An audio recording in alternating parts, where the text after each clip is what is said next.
Welcome back, beautiful, beloved souls. My name again is Jem, Jem, and I'm a psychic medium, and I'm also an author. And on this channel, you will find topics of various. I don't fit one niche, and usually early in the month, I tend to do PowerPoints. So this is another commentary called De-escalating public disrespect, a practical guide. Imagine walking away from a public moment of disrespect, whether it's a rude comment, a loud confrontation, or someone trying to provoke you. And instead of feeling shaken or embarrassed, you feel calm, confident, and in control. Not because you won, but because you refuse to lose your peace. Most people don't realize this, but public disrespect isn't about the moment itself. It's about the energy that follows you home, sits in your chest, ruins your day, and loops in your mind long after the other person has forgotten it ever happened. I want to talk about how to deal with those moments, how to protect your dignity, and why certain people escalate instead of de-escalate, especially when it comes to men, testosterone, and the social conditioning that makes some males more prone to physical or verbal dominance. This is a deep dive, a real one, something I think we need to talk about far more often. Part 1. Public disrespect isn't just rudeness, it's a power test. When someone disrespects you publicly, it's rarely about the words they said. Instead, it's about dominance, insecurity, control, and whether you'll react. A lot of people who do this actually want a reaction.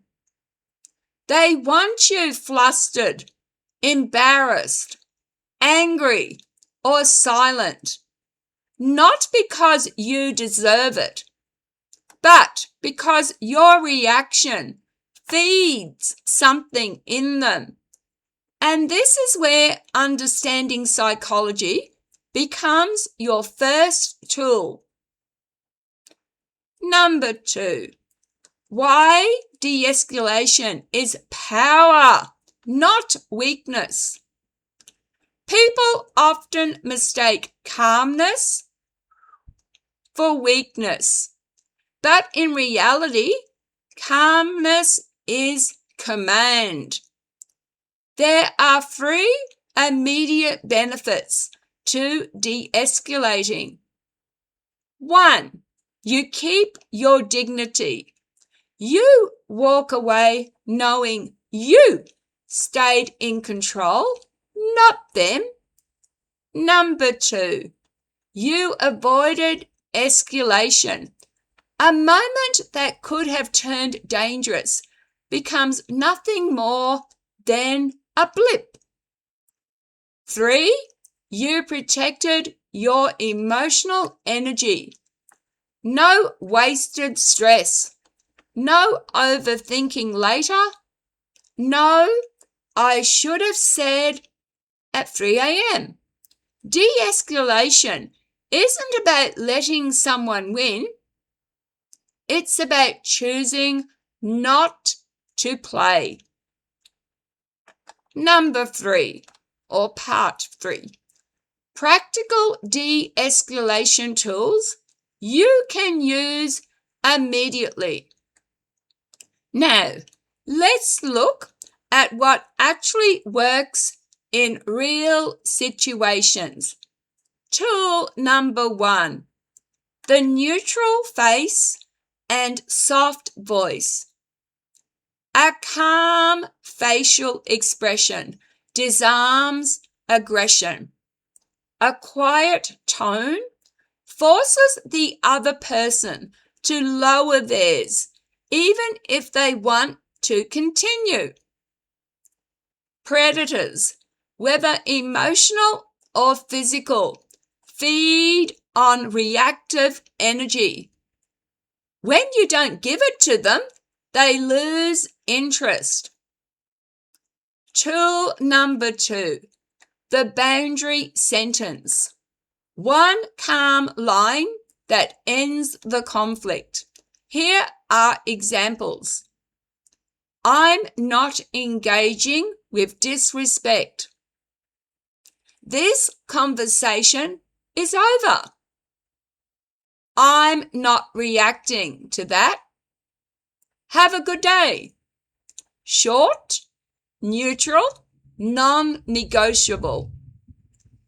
Tool number 3, the disengage and move. This is the most powerful option. Physically leaving a situation is not cowardice.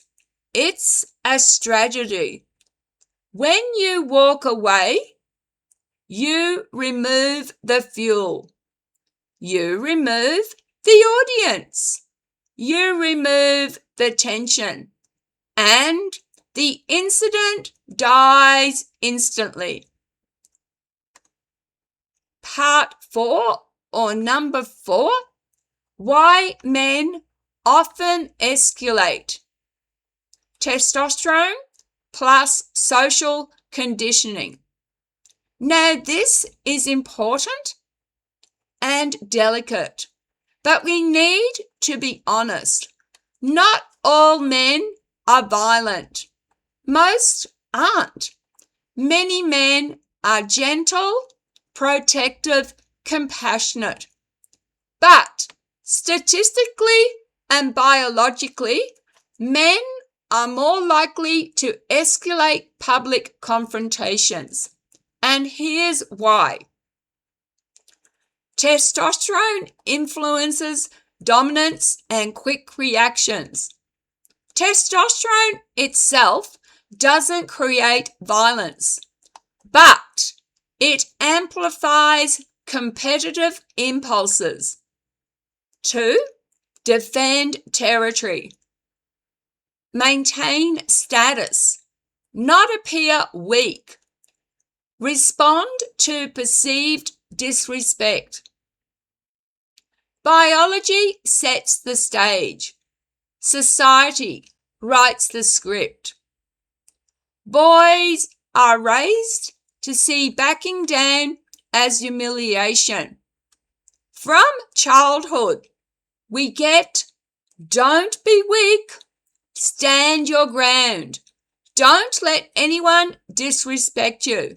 So, by adulthood, many men feel walking away equals failure, equals shame, equals loss of status.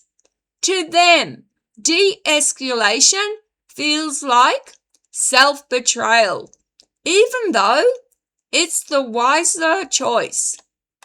The pressure to appear strong.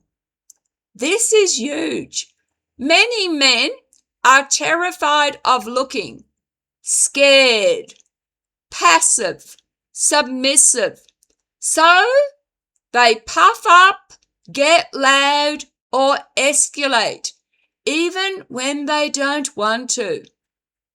This is not an excuse for violence, but it explains the behavior. Men often misinterpret neutral behavior as challenge. A calm face can be seen as a smirk, defiance, disrespect. This is why some men will escalate even if you're quiet. They read everything through the lens of competition. Understanding this helps protect yourself. Part or number 5, why some men target weaker men. This is the uncomfortable truth. Some men only pick fights they can win. They target smaller men, older men, disabled men, shy men, anxious men, feminine men. It's not strength, it's the opposite. It's evidence of insecurity. True strength never seeks to dominate the vulnerable. Part or number 6, why women are often safer using non-confrontation. This isn't about fear. It's about survival. Women navigate public disrespect differently because men are statistically more violent. Women have a higher risk of retaliation. Men may misread tone or expression as provocation. So, women often use calm voice, soft boundaries, strategic withdrawal. This isn't weakness, it's wisdom. Part 7, when you absolutely should walk away immediately. De-escalation becomes essential when the person is intoxicated, is posturing physically, is yelling, refuses to let you speak, is scanning you up and down, is pacing, is escalating rapidly, is with a group of other men, is unstable or unpredictable. These are danger indicators. Leave immediately. Your safety is worth more than your ego. Number 8, or part 8, why public disrespect hurts more than private disrespect. Because there's an audience. Humiliation amplifies emotional pain. Your nervous system reacts as if you're being socially exiled. This is why you feel shaky, hot, embarrassed, or angry afterwards. Your body thinks it's under threat. De-escalation helps you override that survival response. Part 9, or number 9, how to reclaim your peace after an incident. This part is rarely discussed. After a confrontation, try the following breathing exercises. grounding techniques, shaking out the hands, journaling the event, talking to someone you can trust. Don't carry the adrenaline in your body for hours. Release it consciously. 10, which is part 10 or number 10, the real meaning of strength. Let me end with this. Strength isn't shouting. Strength isn't posturing. Strength isn't winning an argument. Strength isn't making someone else feel small. Real strength is protecting your peace. Real strength is choosing calm over chaos. Real strength is knowing when to walk away. Real strength is refusing to give someone control over your emotions. That is power, and anyone can learn it.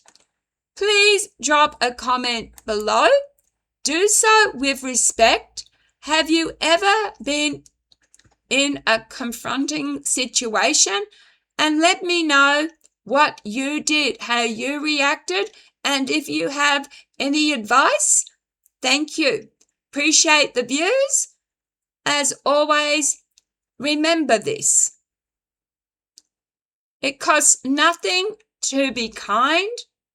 It costs nothing to be gentle. It costs nothing to show respect. It costs nothing to have no prejudice and be tolerant. It costs nothing to smile. It costs nothing to help one another. It costs nothing to connect. It costs nothing to show compassion and love. It costs nothing to listen. Thanks again. Please be kind to each other. Take care of each other and yourselves. Love, light, and blessings. Thanks again. Bye.